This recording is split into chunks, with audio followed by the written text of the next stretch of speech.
বেরালো জুতা হিতান্দা তুই হয়ে যাচ্ছে একটা লোক নাই হ্যাঁ দুনার মাসে ঘুরতাছে তুই এই জঙ্গলে হয়ে যাচ্ছ কে আর ভাই হ্যাঁ সাথে কি হয়েছি কালকে আব্বার সামনে যাইয়া 10টা টিয়া চাইছিলাম বুঝছো কি কইছে টিয়া চাওয়ার সময় একটু এমনি আলছি আলার পরে পকেট থেকে বিড়ির পকেটটা আব্বার সামনে পড়ছে হ্যাঁ ওই পড়ার পরে আইরে ভাই বাকি জীবন ওই এত মার খাই নাই আরে এই জন্মের পরে এরকম মার খাই নাই এই ব্যাগ মার দিয়ে একবারে দিছে বুঝছো তোমার মেলা কষ্ট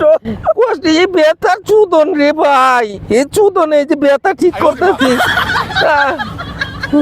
টিপিস না ইয়ান বিড়ি খাওয়ার শক্তিটাও নাই ভাই এখন যদি তুই আমার বিড়ি দেস ওটাও খাওয়াম না খুবই দুর্বল হয়েছি তোমার বিড়ি আমি খামু বিড়ি তোরা একদম মুখে মধ্যে আমি ওবো না ভাই টানার থাকো ভাই। শক্তি নাই টানার তুই শক্তি থাকো, নাই আমি বিড়ি এখনই নিয়ে যাচ্ছি